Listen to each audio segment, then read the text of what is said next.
Bueno, Dios los bendiga a todos. Muy atentos en el devocional de hoy, en la palabra que el Señor nos va a hablar con puntualidad a cada uno de nosotros. Y yo espero que estos días, que para muchos están siendo desiertos de prueba, nos ayuden a entender que cuando la incredulidad obtiene una oración respondida, aumenta la fe. Y es una historia maravillosa lo que leímos ayer en Marcos 5:19.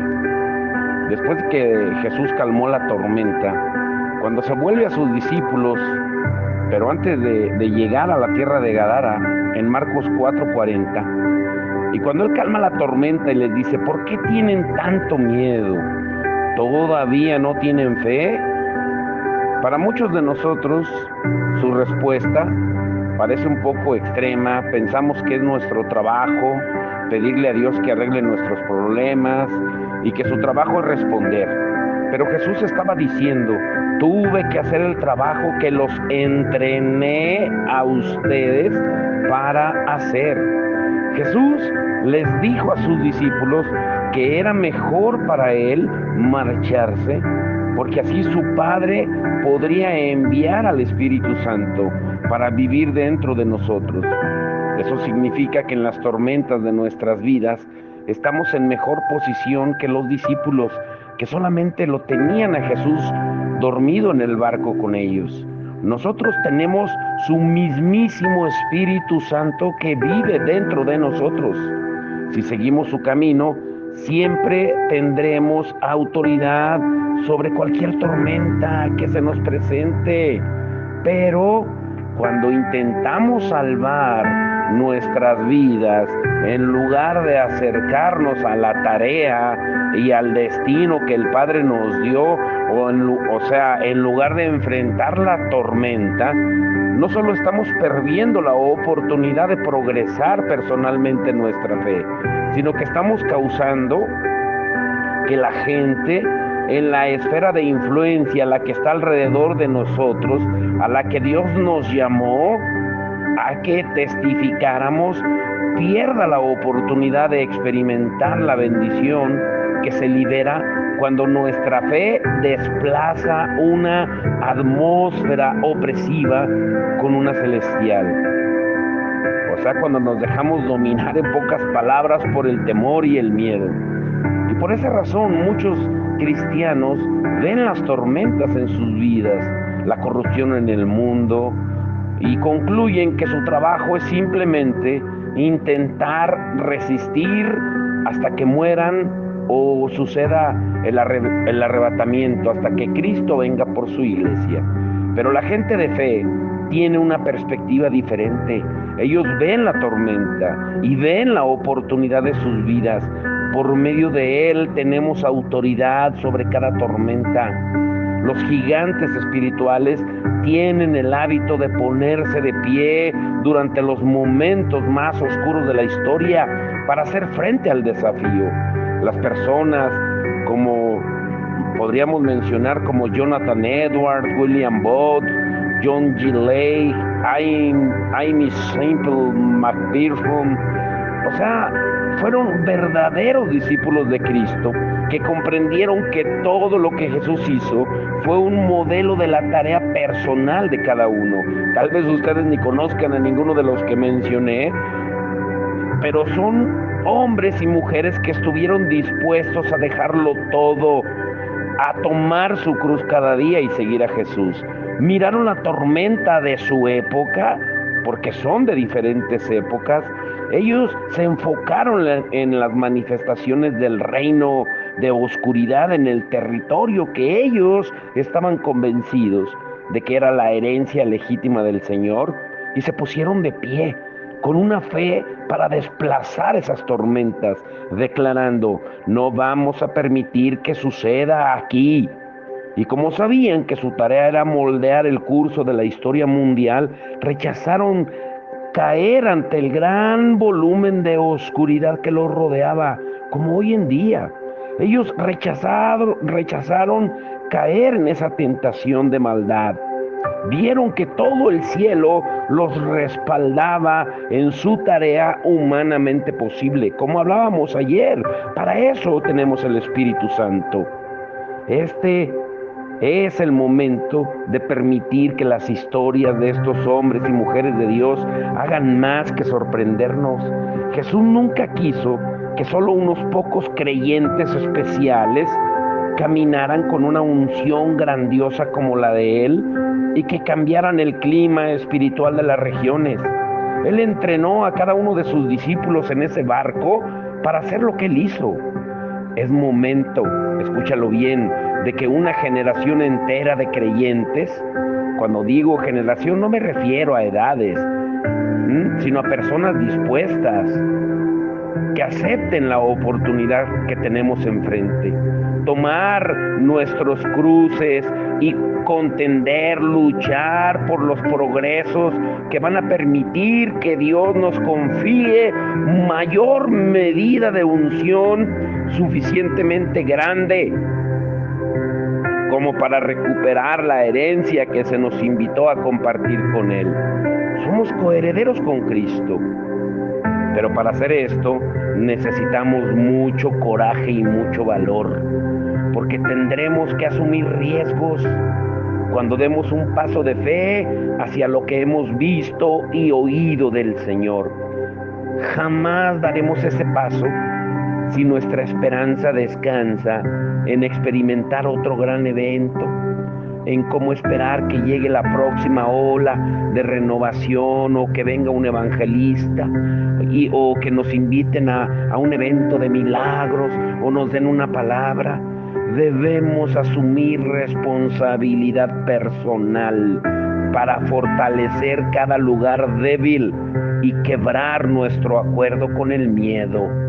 Debemos convertirnos en la manifestación constante de la renovación y dejar de esperar que las circunstancias externas se alineen con nuestros sueños. Lo hacemos agradeciendo y regocijándonos, orando como Él ora, meditando las promesas y los testimonios y asociándonos con gente de fe. No solo cuando quienes nos rodean lo hagan, sino continuamente como un estilo de vida. Usar estas herramientas es la única manera en que podemos tener acceso a la fortaleza y al coraje que necesitamos en medio de la tormenta, porque nos recuerdan quiénes somos y lo que Dios nos encomendó hacer. Más que nada nos recuerdan que estamos plenamente equipados para la victoria. No porque tenemos una fórmula que siempre funciona, sino porque Dios está con nosotros y dentro de nosotros. Esa es su promesa para cada hijo que escucha el llamamiento para contender por la tierra prometida. Como le dijo a Josué en Josué 1:9, ya te lo he ordenado, sé fuerte y valiente. No tengas miedo ni te desanimes, porque el Señor tu Dios te acompañará a donde quiera que vayas. O como Moisés le dijo claramente al Señor en Éxodo 33:14, Señor, si tú no vas con nosotros, no nos vamos a mover de aquí. Hoy más que nunca, y es el título del devocional, necesitamos una teología de la sanidad.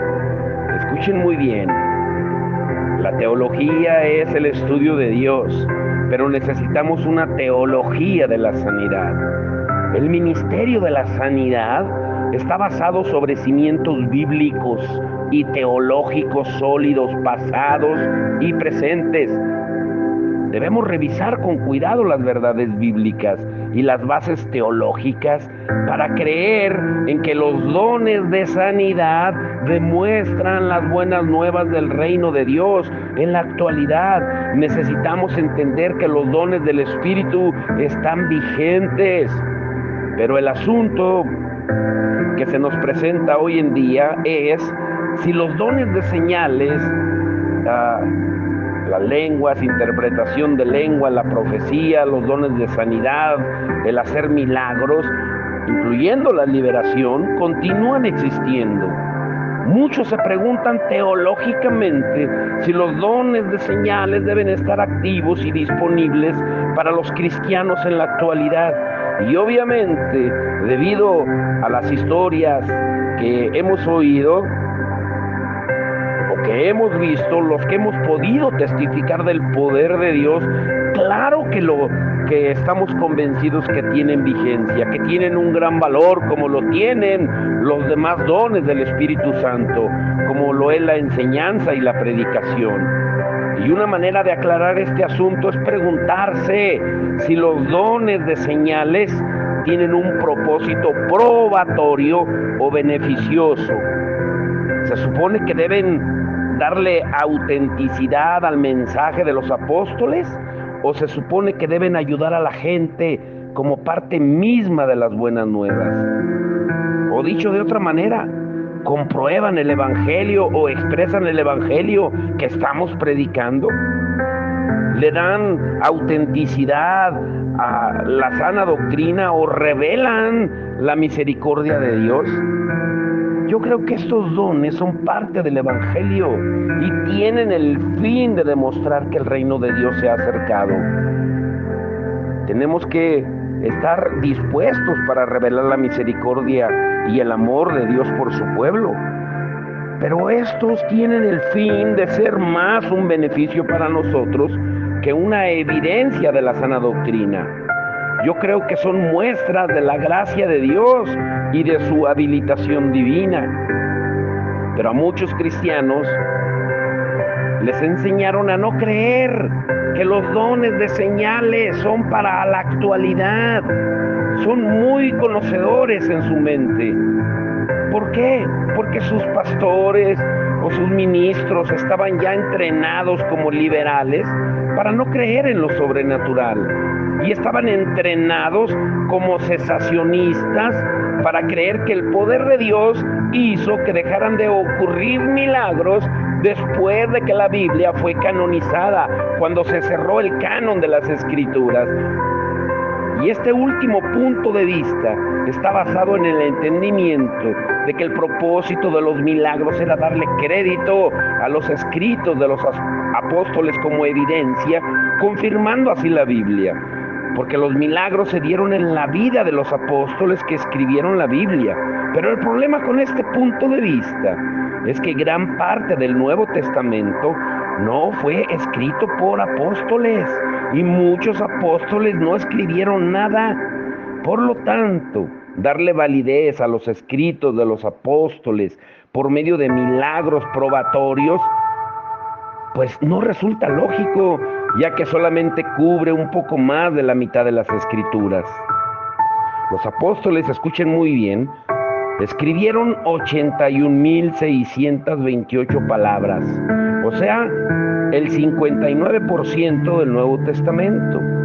Quienes no eran apóstoles escribieron 56,392 palabras, o sea, el 41% del Nuevo Testamento.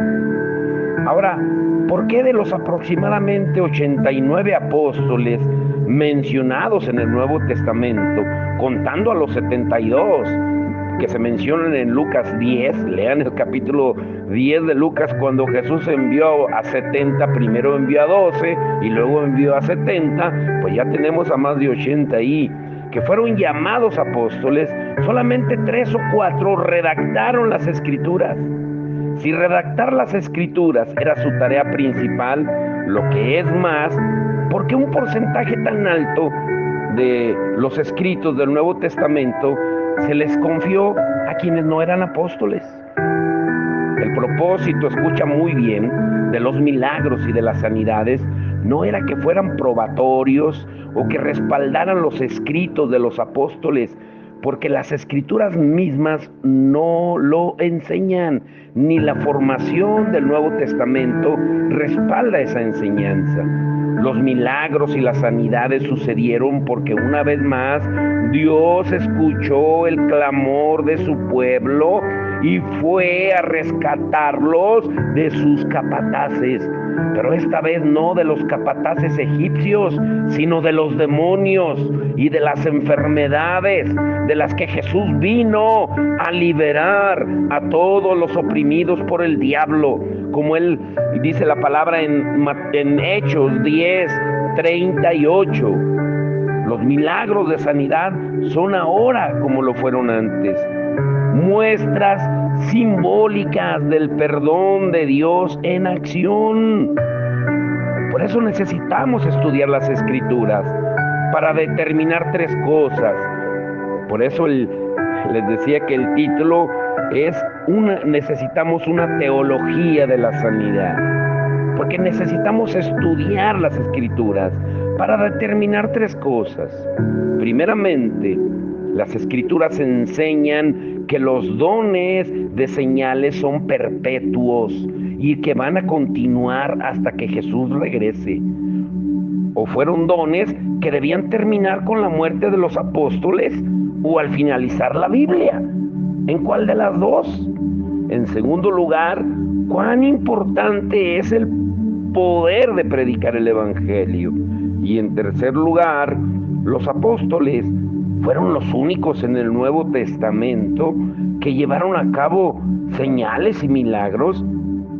Por eso necesitamos ser como los de Berea en Hechos 17:11, que dice que ellos escudriñaban las Escrituras para ver si era verdad lo que les enseñaban. Necesitamos ver primeramente los pasajes que parecen indicar que los dones deben continuar hasta que Jesús regrese y que se consume su reino en la tierra. ¿Cuál es su reino? Predicar el Evangelio, como él dijo en Mateo 24:14, que hasta que fuera predicado el Evangelio del reino en toda la tierra, entonces él iba a venir. Y debemos continuar haciéndolo hasta que él regrese. Él nos dejó una gran comisión. Mateo 28:18 al 20 es un versículo importante. Jesús se acercó y les habló diciendo: toda potestad me es dada en el cielo y en la tierra. Por tanto, id y haced discípulos a todas las naciones, bautizándolos en el nombre del Padre y del Hijo y del Espíritu Santo, enseñándoles que guarden todas las cosas que os he mandado. Y he aquí yo estoy con vosotros todos los días hasta el fin del mundo. Esta escritura indica que se les debe enseñar a quienes se convierten en cristianos a hacer lo que Jesús les enseñó a sus discípulos que hicieran. ¿Y qué fue lo que les enseñó y mandó también que hicieran? Marcos 16 al 20 dice: y estas señales seguirán a los que creen en mi nombre, echarán fuera demonios, hablarán nuevas lenguas, orarán por los enfermos y sanarán. Sanar a los enfermos y echar fuera demonios son las primeras cosas en la lista, y nada indica que solamente debían hacerse hasta que la Biblia se canonizara o se cerrara. Mientras bauticemos en el nombre del Padre, del Hijo y del Espíritu Santo, debemos continuar enseñándoles a los recién bautizados a orar por los enfermos, a echar fuera demonios, con el poder y la autoridad que Jesucristo nos delegó en su nombre, no en el nuestro. Las parábolas del reino de los cielos que Jesús contó en Mateo 13 parecen atenuar la perspectiva del dispensacionalismo que hoy en día se promueve tanto, el cual contempla que la iglesia será tibia al final en lugar de victoriosa. Todas las parábolas, escucha muy bien, la parábola del sembrador, la de semilla de mostaza, especialmente la parábola de la levadura, enseñan el continuo crecimiento del reino de Dios. En ningún punto indican que el reino comenzará con poder y un gran crecimiento, pero que se va a opacar y va a perder la potencia de la gracia, los dones del Espíritu. Eso no lo dice. Romanos 11:29 enseña claramente que irrevocables son los dones y el llamamiento de Dios. Lo opuesto al cesacionismo, que dicen la palabra, recuerden, cesacionista, son aquellos que ya no creen en el poder de Dios. Lo opuesto al cesacionismo, en la versión King James, en inglés, dice que son sin arrepentimiento. Es decir, que Dios no cambia de parecer, primero dándolos y después retirándolos. Primera de Corintios 1:7 dice: de tal manera que nada os falta en ningún don, esperando la manifestación de nuestro Señor Jesucristo. Ya que Pablo dijo que a los cristianos no debía faltarles ningún don mientras esperaban la revelación de Jesucristo, pues este versículo es una clara evidencia para creer en la continuación de los dones de poder hasta que Jesús regrese. Primera de Corintios 13:10 dice: mas cuando venga lo perfecto, entonces lo que es en parte se acabará. Y a mí me asombra que este versículo lo utilicen tanto los cesacionistas, los que ya no creen en el poder de Dios, como los continuacionistas, los que creemos en el poder de Dios. Los cesacionistas dicen que lo perfecto se refiere al momento en que se terminó de escribir la Biblia. Los continuacionistas, junto con el testimonio unánime de los padres de la iglesia primitiva, decimos que lo perfecto se refiere a la segunda venida de Jesús. Efesios 3:14 al 21 es un pasaje escrito para cristianos que ya se han arrepentido y bautizado en Cristo, y quienes han recibido al Espíritu Santo. Él vino a ellos y les dio vida. Y miren lo que dice: por esta causa doblo mis rodillas ante el Padre de nuestro Señor Jesucristo, de quien toma nombre toda familia en los cielos y en la tierra, para que os dé, conforme a las riquezas de su gloria, el ser fortalecidos con poder en el hombre interior por su Espíritu, para que habite Cristo por la fe en vuestros corazones, a fin de que, arraigados y cimentados en amor, seáis plenamente capaces de comprender con todos los santos cuál sea la anchura, la longitud, la profundidad y la altura, y de conocer el amor de Cristo, que excede a todo conocimiento, para que seáis llenos de toda la plenitud de Dios. Y aquel que es poderoso para hacer todas las cosas, mucho más abundantemente de lo que pedimos o entendemos, según el poder que actúa en nosotros, a Él sea la gloria en la iglesia, en Cristo Jesús, por todas las edades, por los siglos de los siglos. Amén. Pablo aquí está orando porque Dios fortalezca a los creyentes con poder a través de su Espíritu en el hombre interior. Él desea que los cristianos posean el poder para ser llenos de toda la plenitud de Dios. Pero ¿cómo podemos ser llenos de la plenitud de Dios si algunos dicen que Él quitó parte de sus dones de gracia? Pues no seríamos menos que llenos si Él nos quitara algo de Él mismo, de su fuerza y de sus dones. No tendríamos la plenitud. El entendimiento que Pablo tenía de la capacidad de Dios para obrar por nosotros es asombroso. En primer lugar, Dios es poderoso para hacer todas las cosas, dice, mucho más abundantemente de lo que pedimos o entendemos, según el poder que actúa en nosotros. Eso lo tenemos que entender. En el versículo 20, la manera principal en que Dios revela su poder a través de nosotros es en nuestro ejercicio de la fe. Ahora yo te pregunto, ¿cuál es la mejor manera de aumentar nuestra fe? Pues escuchando la palabra, el oír la palabra, como dice Romanos 10:17, al escuchar las directrices de Dios y obedecerlas. Esa es la manera correcta. Escuchar y obedecer están sujetas a la operación de los dones. No podemos separar una de la otra. En tercer lugar, eso le trae gloria a Dios. Y en cuarto lugar, esa gloria es para Él en la iglesia y en Cristo Jesús. Pero, ¿cuánto tiempo debemos esperar a que suceda esto en la iglesia y en Cristo Jesús?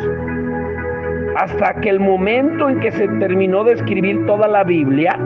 No debemos esperar que ese poder le dé gloria a Él, sino por todas las edades, dice, por los siglos de los siglos.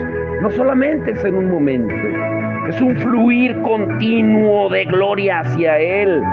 Cuando comprendemos que para Pablo la gloria y el poder eran sinónimos, y que la manera principal en que Dios recibía gloria en la Biblia era a través de señales y prodigios y milagros y sanidades, nos hace ver la necesidad de que todos los dones continúen hasta que Jesús regrese. Juan también expresó la relación entre poder y gloria en Juan 2:11, cuando habló acerca del milagro de Jesús en las bodas de Caná. Dice, este principio de señales hizo Jesús en Caná de Galilea y manifestó su gloria, y sus discípulos creyeron en él. Lo que se refiere en este punto a la sanidad de los milagros, las señales y los prodigios eran la manera principal en que Dios recibía la gloria o en que glorificaban su nombre. Efesios 4:7-13 nos habla acerca de la duración y del propósito de los dones del ministerio.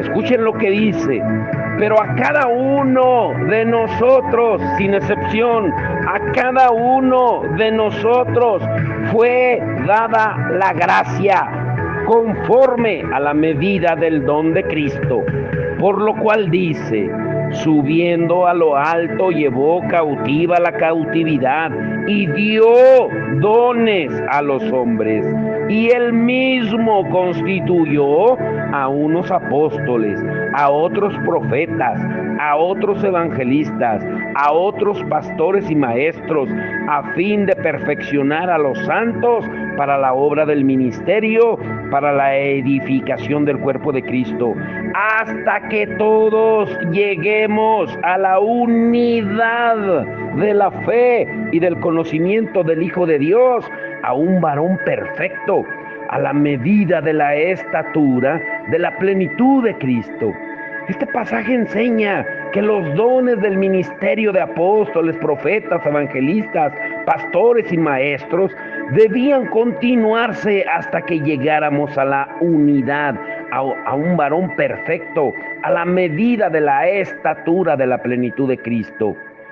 Esto determina la duración de los dones del ministerio, pero ¿qué hay acerca de su propósito? El versículo 12 nos dice que están destinados a prepararnos para la obra del ministerio, de manera que pueda edificarse la iglesia, porque esta sigue siendo una necesidad en la iglesia en la actualidad. Efesios 4:30 dice, y no contristéis al Espíritu Santo de Dios, con el cual fuisteis sellados para el día de la redención. El sello del Espíritu Santo es para el día de la redención. Creo que podemos contristarlo al no escucharlo, ignorarlo y al no ejercitar su gracia. Los paquetes de gracia que nos dan, por ejemplo, si yo les ofreciera un regalo y ustedes lo rechazaran, pues seguramente contristarían mi espíritu. Efesios 5:18 dice, no os embriaguéis con vino, en lo cual hay disolución. Antes bien, sed llenos del Espíritu. La palabra llenos aquí está en un tiempo verbal que significa continuar siendo llenos. Observemos que aquellos que fueron descritos como hombres llenos del Espíritu Santo en el Nuevo Testamento, también fueron aquellos que se movieron en sanidades, milagros, señales y prodigios. Sucedió especialmente, por ejemplo, con Esteban y con Felipe. No eran ni discípulos, eran servidores de mesas y fueron escogidos debido a que estaban llenos del Espíritu Santo. Efesios 6 nos lleva, nos impulsa, nos motiva a vestirnos de toda la armadura de Dios para ir concluyendo. Escúchalo bien, esto se va a poner emocionante en los próximos días. Efesios 10 nos impulsa a vestirnos de toda la armadura de Dios. El versículo 10 nos exhorta a fortalecernos en el Señor y en el poder de su fuerza, pero junto con eso debemos orar en todo tiempo, dice, con toda oración y súplica en el Espíritu, y velando en ello con toda perseverancia y súplica por todos los santos, por todos los santos, por toda la iglesia, por todos los hermanos de la fe, por todo el cuerpo de Cristo. La manera de ser fuertes en el Señor es vestirnos de toda la armadura de Dios y orar en el Espíritu. Muchos comentaristas creen que orar en el Espíritu puede referirse a orar en lenguas. Filipenses 1:9 al 11 revela la obra interna del Espíritu en nuestra vida para que seamos llenos de frutos del Espíritu. Dice, y esto pido en oración, que vuestro amor abunde aún más y más en ciencia y en todo conocimiento, para que aprobéis lo mejor, a fin de que seáis sinceros e irreprensibles para el día de Cristo, llenos de frutos de justicia, que son por medio de Jesucristo, para gloria y alabanza de Dios. Y aquí la Escritura en Filipenses comienza diciendo que nuestro amor abunda más y más en ciencia y en todo conocimiento. Ese amor es un fruto del Espíritu Santo y siempre está en el primer lugar de la lista, debido a su prioridad e importancia. Mucho se ha hablado de hacer que el fruto sea una mejor alternativa para los dones, pero en las Escrituras se dice que tanto los dones como el fruto son del Espíritu. Por eso esta ciencia proviene de Él y todo conocimiento es una revelación de su voluntad y de sus caminos. El Espíritu Santo nos lo enseña, como lo menciona Pablo en otros versículos, y nos hace aptos para aprobar lo mejor. Y también nos permite caminar en pureza y ser irreprensibles. Esa condición debe continuar hasta el día de Cristo, lo que significa su segunda venida, como lo dice también en el verso 10. Hasta el día, en el versículo 11, dice que debemos ser llenos de frutos de justicia, que son por medio de Jesucristo. Y esos frutos son tanto como el fruto moral de Gálatas 5, como el fruto del poder de Dios para señales, prodigios, para hacer milagros, sanidades, profecías, palabras de ciencia, dones de fe, lenguas e interpretación de lenguas. Los frutos de justicia no se refieren a la justicia misma o a la justicia que se nos ha dado. Tampoco se refiere a lo que nos sucedió en la salvación. Otra manera de ver los frutos de la justicia y la gloria de las que habla en el verso 11 es ver que la gloria se iguala al fruto y el fruto se iguala tanto al fruto de las obras sobrenaturales que Jesús menciona en Juan 15, como al fruto moral que Pablo menciona en Gálatas 5, 22 y 23. En ese pasaje Pablo también ve que esos frutos de justicia a través de Jesucristo traen gloria y alabanza a Dios. En Juan 15, Jesús nos está hablando acerca de los frutos morales.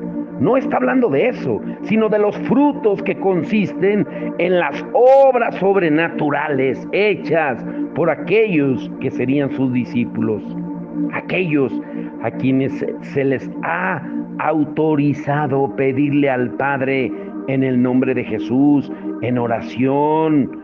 Ellos pueden llevar mucho fruto y al hacerlo traen gloria al Padre. Todo el discurso del aposento alto en los capítulos 14 al 16 revelan que tanto el Padre como el Hijo recibirían la gloria a través de las obras de fe hechas a través de los seguidores de Jesús. Tanto Pablo como Jesús relacionan el fruto con traerle gloria a Dios, al igual que en el fruto de las obras sobrenaturales hechas por los discípulos. Pero muchas veces leemos el fruto solamente pensando que solamente se refiere en Gálatas 5, 22 al 23, que abarca atributos morales. Pero también necesitamos pensar en el fruto como refiriéndose a los dones y a las obras de poder que mañana veremos. Y veremos por qué Jesús decía que él hacía las obras del Padre. Jesús no necesitaba dones morales. Él ya era un hombre sin pecado, pero necesitaba el poder del Espíritu para poder operar en la tierra como hombre. Vamos a orar y que el Señor nos dé entendimiento y que nos dé el denuedo para orar con valentía por cualquier situación, por cualquier tormenta, por cualquier tempestad que estemos atravesando. Y vuelvo a repetirles lo que antier estudiamos también, lo que ayer volvimos a mencionar y hoy la palabra nos lo vuelve a reiterar. No te enfoques en las tempestades, no te enfoques en nada más, sino en el poder que tú tienes para hablarle a las tempestades, porque Jesús está en la barca. Es tiempo de que tomemos la autoridad del Espíritu y la pongamos en obra, recordando que el Señor nos ungió con el poder de su Espíritu Santo, nos delegó la autoridad. Y el Padre respalda cuando nosotros glorificamos al Hijo, porque ese es el propósito principal del Espíritu Santo. Padre, en el nombre de Jesús, te damos gracias hoy. Te damos gracias, Señor, para que tú, Señor, nos llenes de denuedo, así como oraron los apóstoles en Hechos 4, cuando fueron encarcelados, golpeados, Señor, por predicar de ti. Y ellos dicen que salieron con gozo por haber padecido por causa tuya. Y ellos, en lugar de acobardarse, de ver la situación peligrosa que se había tornado el ser un discípulo tuyo, de ver que ahora que eran tus seguidores verdaderos, predicando en Jerusalén, en Samaria y en todas partes, ahora el enemigo se había levantado como río. Pero ellos no temieron. Ellos, su oración no fue enfocada en pedirte protección, en pedirte que los libraras de los enemigos. No fue esa su oración. Su oración fue que les dieras denuedo y valentía para seguir predicando en tu nombre. Eso es lo que oramos, Señor. Que podamos hablarle a las circunstancias con el poder y la autoridad tuya, creyendo, Señor, claro, que tú eres soberano y que tú haces tu perfecta voluntad.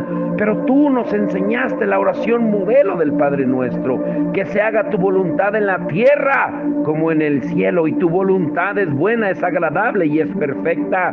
Pero si no renovamos nuestra manera de pensar, no podemos comprobar ni saber cuál es tu voluntad, como tú nos lo dices en tu palabra en Romanos 12:2. Necesitamos renovar nuestra mente, cambiar nuestro pensamiento para tener verdaderamente la mente de Cristo, porque la palabra lo dice, que tenemos la mente de Cristo. Y si tenemos la mente de Cristo, pues debemos de actuar de acuerdo a la mente de Cristo. En la mente de Cristo no hay temor, no hay miedo, no hay ningún pánico de lo que pueda venir el día de mañana, porque nuestra vida está en tus manos. Porque si morimos, para ti morimos, y si vivimos, para ti vivimos. Sea que vivamos o muramos, somos tuyos, Señor. Nuestra vida está protegida en ti, Señor. No tenemos miedo a lo que pueda hacernos el hombre, ni el mundo, ni el sistema, ni todo lo que existe en la tierra, Señor, porque nuestra ciudadanía está en los cielos. Llénanos, Señor, de ese denuedo y esa valentía para seguir adelante. para no dejarnos intimidar. Yo oro, Señor, en especial poniéndome de acuerdo con todos aquellos que sientan el mismo sentir de orar por aquellos que están apocados de ánimo, así como David fortaleció a aquellos que se le unieron en la cueva de Adulam y los formó en guerreros, los formó en matagigantes, los formó en soldados invencibles que nunca perdieron una batalla. Hoy nos unimos como un cuerpo tuyo, y tu cuerpo no es un cuerpo cobarde, porque tú sometiste tu cuerpo al más cruel castigo de todos, que fue la cruz del Calvario, Señor. Danos esa valentía y de entender que tú ya pagaste en la cruz del Calvario por cada enfermedad, dolencia, por cada rebelión, cada pecado, Señor. Que ahora, Señor, tú nos has dado una mejor manera, Señor, y es confesando, Señor, reconociendo si hubo descuido en nosotros, si le abrimos la puerta al enemigo, o si es para que tú te glorifiques en la situación, la circunstancia, el problema, la enfermedad que esté atravesando cualquiera de mis hermanos. Pero danos discernimiento a través del Espíritu para identificar la causa. Esa es nuestra oración. Por eso necesitamos una teología de lo que significa la sanidad. Porque la sanidad no solo es física, sino emocional, mental y espiritual, Señor. Te damos la gloria y la honra en el nombre de Jesús. Amén y amén.